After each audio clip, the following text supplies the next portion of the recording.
আমি কতগুলো প্লাস্টিকের টব কিনেছিলাম গাছের জন্য, কিন্তু এত গরম পড়েছে, গরমের জন্য আমার এই যে প্লাস্টিকের টবগুলো পুরো ফেটে যাচ্ছে। আমি টানতে গেলেই আমার অবস্থা খারাপ হয়ে যাচ্ছে।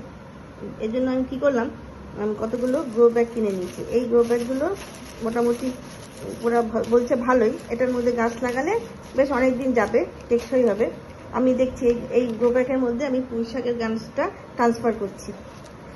আমি কি করে করছি আমি সেটাই দেখাচ্ছি।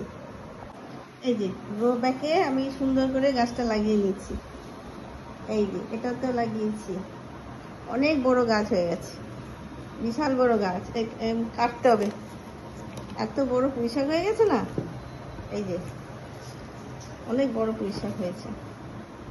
দেখি গ্রো ব্যাগে লাগালাম পুঁই শাকটা, দেখি কেমন হয়। আর তারপরে একটুখানি জল দিয়ে দিচ্ছি আমি। ওই প্লাস্টিকটা লাগাতে আমার এত সমস্যা হচ্ছিল।